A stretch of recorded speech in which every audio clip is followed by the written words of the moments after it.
अस्सलाम नाज़रीन, ख़बरनि जो सिलसिलो जारी है। ख़बर शामिल कंदासीं। सिद्धार्थकोट खां रिपोर्ट करे रहियो आहे सिकंदर अली लेगारी।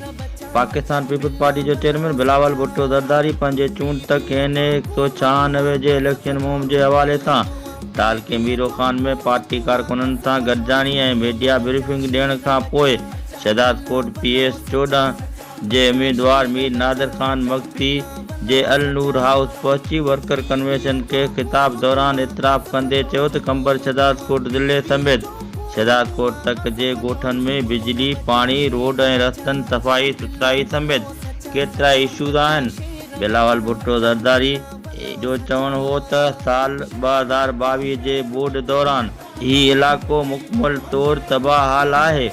इलेक्शन खां पोइ हिननि जे बहाली लाइ क़दम खयां वेंदा। संदन जो वधीक चवणु हो त हिन तक तां शहीद राणी मोहतरमा बेनज़ीर भुट्टो 4 भेरा इलेक्शन खटे मुल्क जी वज़ीर आज़म थी। NA 196 ते मां उम्मीदवार आहियां।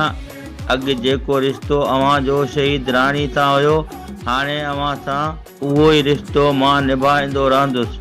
बिलावल भुट्टो ज़रदारी जो वधीक चवणु हो त पीपल्स पार्टी जे पैनल उम्मीदवारनि खे कामयाब करण लाइ घर घर वञी इलेक्शन मुहिम हलायो। बिलावल भुट्टो ज़रदारी जो चवणु हो त इलेक्शन में खटे अचण खां पोइ कंबर सिद्धार्थकोट समेत सिद्धार्थकोट में तालीम, सिहत जो निज़ाम बहितर बनायो वेंदो। पद जे ख़ात्मे लाइ 10 नुकाती इलेक्शन एजेंडा ॾिनी आहे। मुलाज़िमनि जे पघार में इज़ाफ़े करण, ग़रीबनि लाइ 300 यूनिट ठाहे ॾियण, ग़रीबनि लाइ 300 यूनिट ताईं बिजली फ्री ॾियण, 30 लख घर ठाहे ॾियण, औरतुनि खे घरनि जा मालिकाना हक़ ॾियण एजेंडा में शामिल आहिनि।